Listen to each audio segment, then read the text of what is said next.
Welcome back to the Get Unstuck and On Target podcast. I'm Mike O'Neill, and as a coach, I have found that people are either stuck in the past or worried about the future. On this podcast, I invite guests to share their insights about how to get unstuck and back on target so they can look forward to what lies ahead. Joining me today is Kevin Juza. Kevin is known as the Tenacious Leader.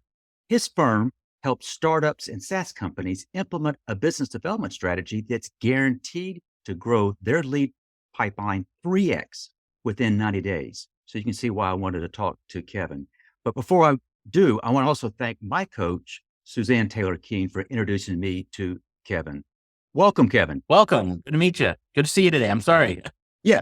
Well, it's good to see you as well. As people are going to see and or hear, they're going to see how lively you are. I've really enjoyed our prior conversations. I was drawn to you for a variety of reasons, one of which is that you work in the sales arena primarily, but maybe not exclusively. But you're in the San Diego, California area. Is that right? Correct. Yeah. Does that have some bearing on the type of companies that you are choosing to work with? Not really, because the way the technology kind of makes it easy, Zoom and all that, it makes it really easy to connect with people. And when I typically work with the sales group, they could be remote themselves. Nowadays with COVID, the way people start hiring people, they're not really stuck by the talent in their neighborhood, but they're able to reach out to people all across the United States and the world. So it becomes very flexible. A lot of my clients, I think SaaS was what made me go towards SaaS because San Diego has a very strong SaaS environment and startup environment. That's kind of where I got a lot of the local experience. But other than that, no, I'm pretty stretched across the United States. Yeah, I was just thought another reason I was interested in speaking with you originally is my most recent two clients are SaaS organizations, and they're fast growing. As you know, I do not do work in the sales side, but I have grown to understand and appreciate a bit more of the challenges of startups and just the sheer intellect of the people that SaaS organizations have to attract. You have an interesting story that led to you doing what you're doing. Would you mind sharing a little bit about what got you to this point? I don't know how far I want to go back, but I'll tell you what. Maybe after you were wearing diapers, maybe after, let's say after high school or college graduation. Okay. Well, I was with H&R Block for over 15 years. I dreamed that that's where I would be having my whole career in because my parents and my mom both went through H&R Block and they retired plus 45 plus years. And so I was like, okay, I'm going to do the same thing. But our economy is different than it was for my parents, Mm-hmm. Being with a company that long, you become a rhino and not really connected to the organization. So the leaders think. But I really believe that buy-in of culture and connection is key. And it's kind of coming back around, I think, in the next couple of decade, I think we'll be going back towards that because more and more employees feel disconnected their companies and they'll go to the next place, trying to find something, which is basically connection to a boss, a product, a leader, and being there. For myself, the economy kind of took a big turn when I kind of came to San Diego. I moved down here for a career and it was more of a project. So I found myself after we bought in a home, I had two babies in my hand. My wife, the teacher, she was able to find a teaching job and I was unemployed. So I started my own business. I started bought in a franchise. It started kind of doing that did that about for a couple more years. Then my wife got laid off. Just being all this turmoil in work environment, I think we have to always adjust and keep going. And so then I started finding work in inside sales and doing working with operations, sales leadership, and managing teams. And then when I was right before COVID, I was let go due to the impact of that. And I connected with an old colleague of mine that needed help consulting. So then I tried. Then for the next 2 years, I was working with him, learning how to be a consultant. And I really enjoyed, basically love going in and solving problems. And then I found myself being attracted to SaaS startups where the founders are the number one salesperson. And then I learned that they basically are told at one point, it's time for you to build a sales team and you need to go out there and do it. So what they do is they go out and hire a senior executive vice president of sales or chief revenue officer, $300,000 plus equity, plus, and then it doesn't work. It breaks because they're not bought into the startup. They're not bought into the brand, the culture, the connection. So I said, I go in and say, okay, why don't you give me access to $300,000 and Yep. let's bring in 3 people and start building a sales team for you. And in 6 months, you'll have a junior salesperson that you can mold and craft to become a junior you. So then you can step away from sales. Mm. Then when you have a sales team, then you bring in a vice president of sales or somebody else that can, from the industry, that can help you close, but there's a place and a time. But I think as a startup, kind of sit in the startup and you build your team from within, you'll have people bought in and part of the whole success of the organization. That's where I find myself now today. Well, listeners know these are unscripted conversations. You did not know that was coming, but I think it kind of tells more of a compelling story about Kevin. And that is one, your willingness to be so open about the setbacks that you experience and how you had to basically go reinvent yourself.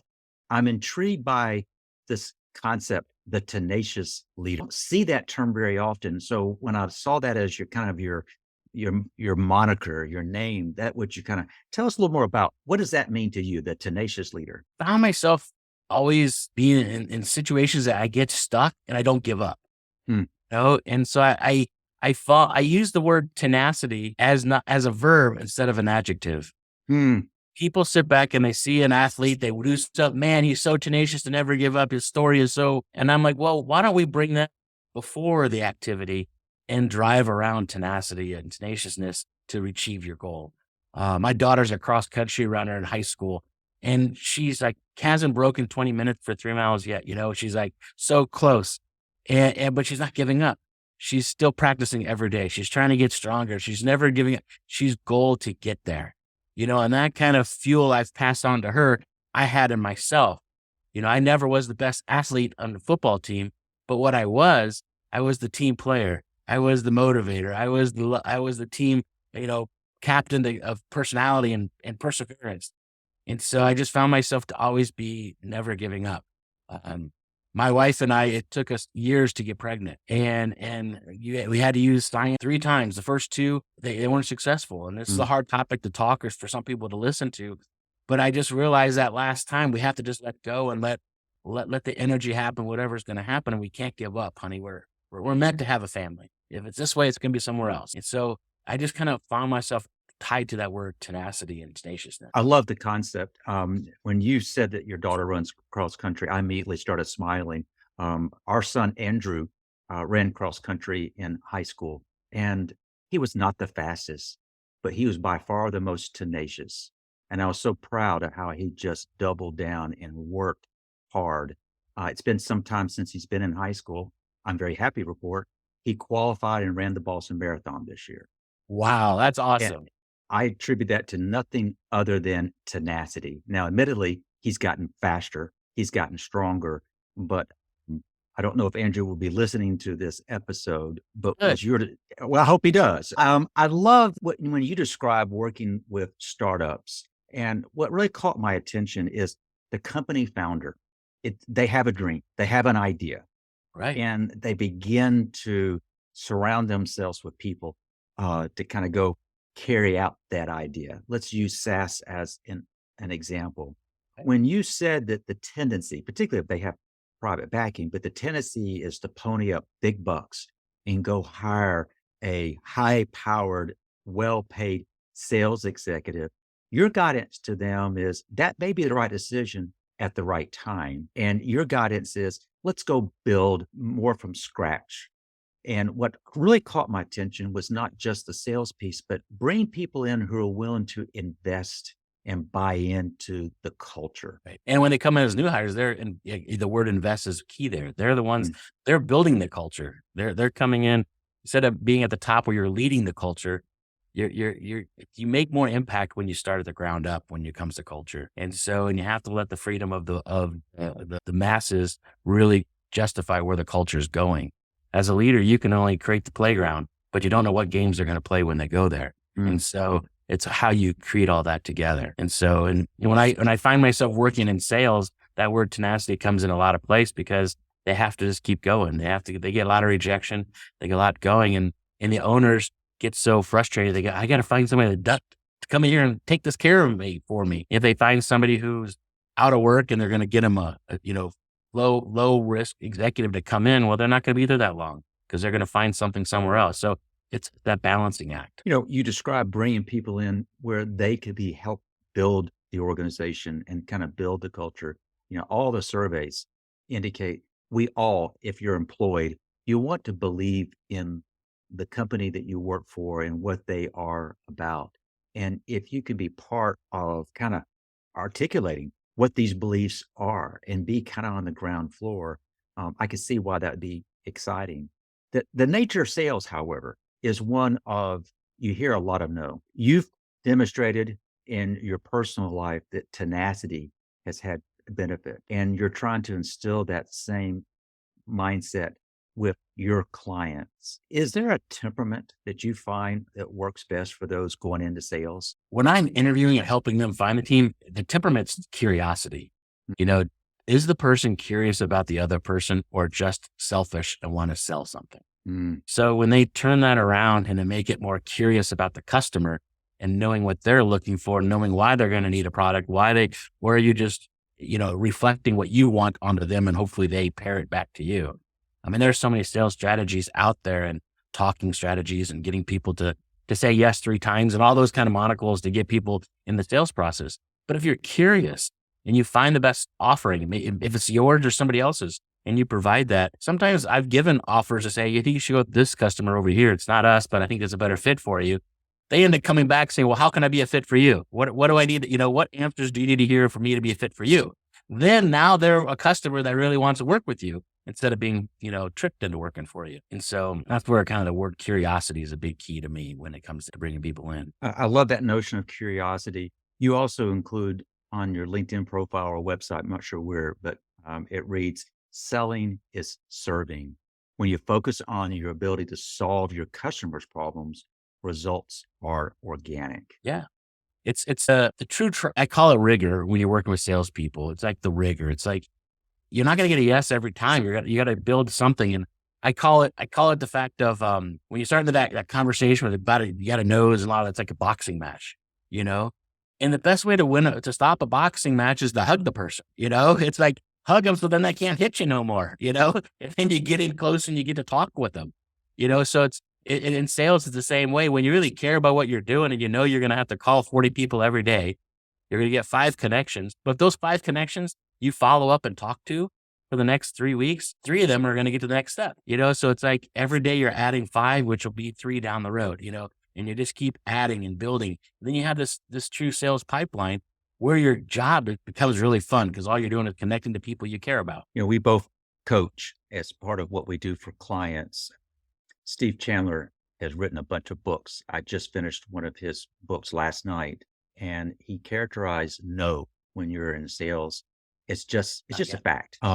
And what his encouragement is, it's a no, but rethink that as it's not a no, but more of a not yet. That if you do pour yourself into building a relationship, genuinely be curious about them and their needs.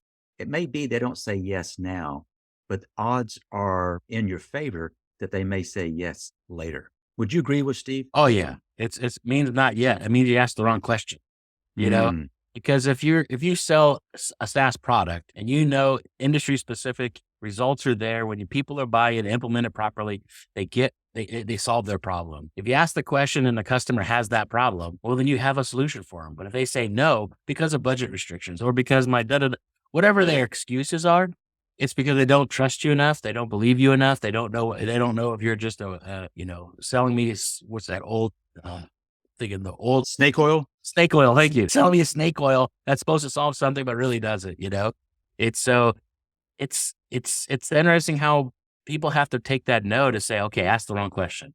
How about this? And you get to be more curious or truly understand their problem. You also write, I love quoting, as a sales leader, you most likely have goals for yourself and your team. These goals just don't happen. They take real work and grit. Accomplishing these goals takes courage.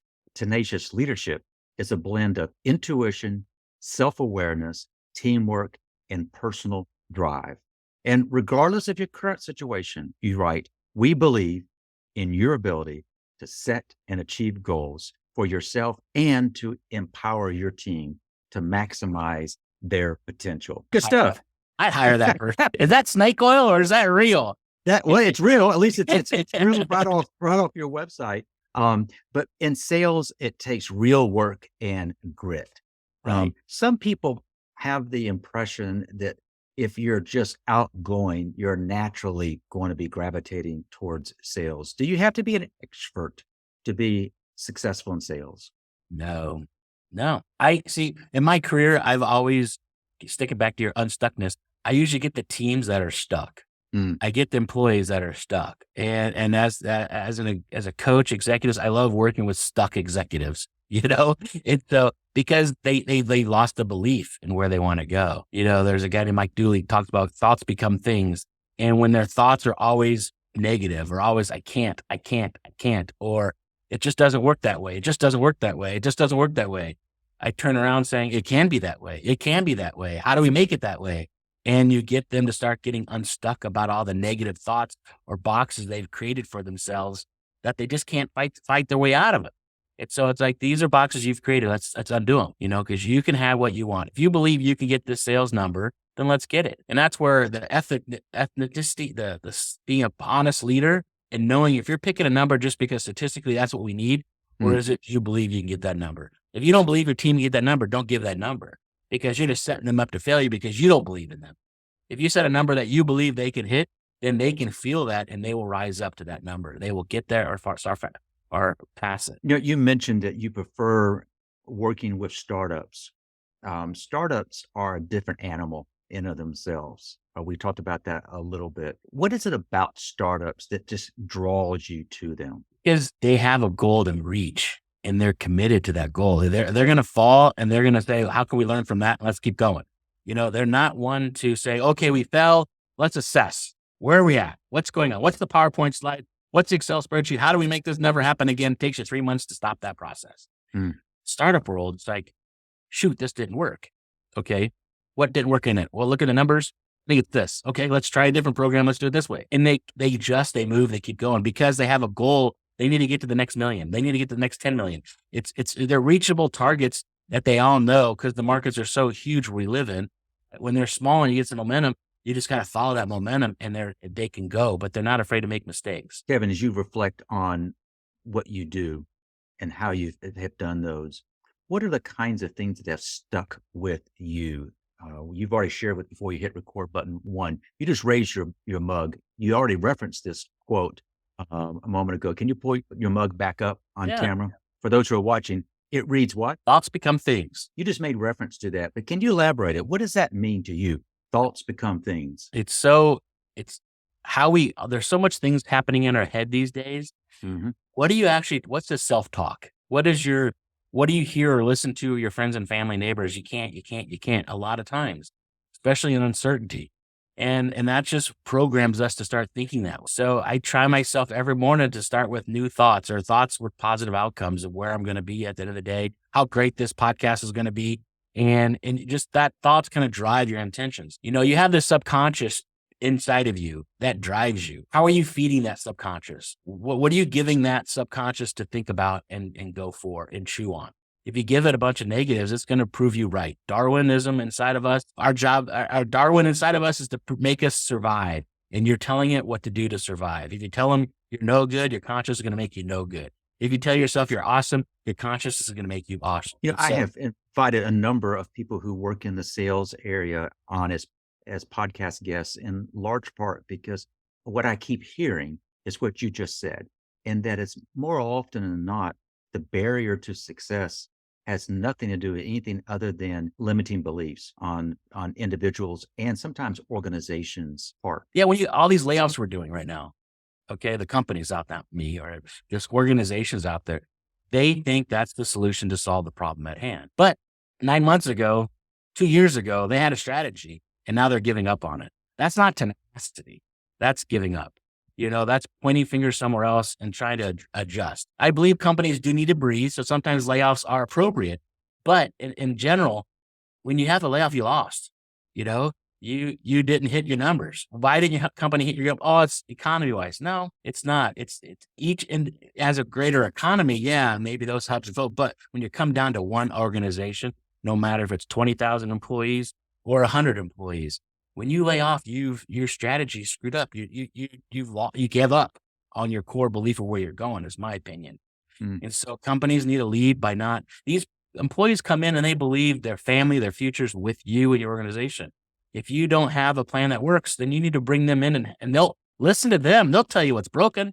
Mm. Typically companies that are letting people go and they got to readjust, they're not listening to the people that are doing the work. They're listening to consultants that come in, like, sorry, I'm a consultant. So I come in, but I do my best to listen to the ground people of the organization that really make the heartbeat of the organization move, because you'll find out what's really happening. Do you find that is true even in a sales organization? Listen to the people who are having the most day-to-day contact with prospects and or customers? Vice president of sales people don't listen to phone calls. Before they make decisions, why aren't they listening to the combat? You know, it's like the king making rulings when they're 500 miles away from a horse-drawn cavalry. You get updates every, week, how we're doing, Nowadays, you can actually jump in the fight and listen and learn, wow, they're talking about this competitor who's got this, they got this, how they actually can adjust and know what's going on with their working with them. But sometimes leaders jump in and they start closing for people, giving the ability of the people to have a success. You're taking the win away from your employees. Go back to the first phone call and help them there. Help them there to get to that second phone call. But when they get to that finish line, let them finish. Let them win. Let them get the blood success there, so they just want another one. It's interesting how sales leaders are just focused on the wrong direction of their pipeline. My wife refers it to as swooping in. They swoop in to do the fun stuff. The close is the fun stuff, and robbing the person who works so hard is robbing them of just the satisfaction of closing. Along those lines, there's something about sales, whereas if you've just had a successful day, some might say, reward yourself, call it a day. Do you find yourself challenging that notion? If you're on a roll, keep rolling. Oh, the best energy you have is when you just close something. Mm-hmm. I'd rather you go drink after you have a bad day. Forget it. When you have a good day, keep it going. I don't want it when I have 3 good consulting conversations or whatever. I want another one. I just want another one. Just kind of keep it going, because the day is going to end when you got to start over tomorrow. And then you got to say, okay, what's tomorrow going to bring me? And if you have the right mindset, you have the right energy, you'll pick up where you left off. But in general, it takes a while to get that confidence to that level of getting yeses. Mm. So I'm more to the fact of, yeah, you should celebrate, definitely celebrate. But about 10 seconds is all you need to get going on the next one. Mm. Finish your day strong, and then, have a nice dinner. All right, that's good guidance. As you kind of reflect on this conversation we had thus far, what are the kinds of things you want our listeners to have as takeaways, Kevin? Well, when you step back to see so we're almost halfway through the year, right? When you look at your personal goals, where are you at? What did you want to accomplish this year? Where are you stuck at? How do you get to where you want to get to? Was it a job situation? Was it personal goals? Was it what is it? But if you're accelerating, also be the tenacious to get to the next, change your goals, make them better, make them bigger. Don't be afraid, be curious about where you're at and where you're going. I believe each of us can get to where we want to go. There's enough opportunities. There's abundance all around us. We just have to be open to it and be willing to go after it. And, my family and we just took a great trip in Europe, and taking my daughters who are 16 to see, Empire State Building live, not Empire, sorry, Paris, the Eiffel Tower live, like, wow, it's right there. Oh gosh. It's like they see it on TV all the time or in books, or they just had, European history, and it's like, oh, this is real. It's like life is real. The world is real. The opportunities are real. Be tenacious. Don't give up. Go after it.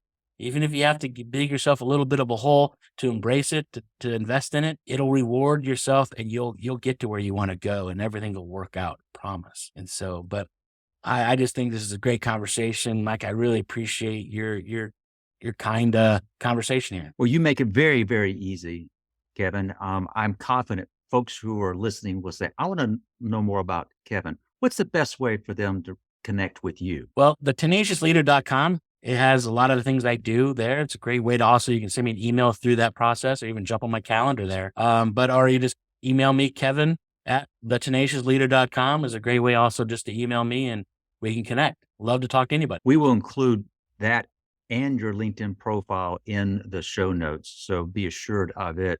You said two things that stuck with me amongst others. One, you used the word curious several times, the importance of curiosity in sales. And that's genuine curiosity. And then you made reference to the importance of serving. If you can serve others and have kind of a curious approach to it, it sounds as if what you are advising us to do, that gets us pretty much on track to get unstuck if you are stuck in some form of passion. Yeah, if you're, they said that curiosity kills the cat. But that's when you get stuck, when you're just in that circle, that you just keep finding another question, another excuse to kind of keep going in that circle. And I'm saying being curious to say, what's the true future going to be? How do you truly connect with the other person and really draw in and be able to serve their needs and their company to find the best? Totally. Those 2 points are very key to my approach when I do sales and my point of actually working with clients. Kevin, you've allowed me to pursue my curiosity and you have served our listeners well as a guest. Thank you. You're welcome. Thank you. I also want to thank our listeners for joining us today. If you'd like to subscribe to this podcast, you can just go to your browser and type in unstuck.show. And if you want, while you're there, you also can subscribe to our management blog called The Bottom Line. So if you're trying to grow your business, but those people problems have slowed you down, let's talk. Head over to bench-builders.com to schedule a call. So I want to thank you for joining us. And I hope you have picked up on some tips from Kevin that will help you get unstuck and on target. Until next time.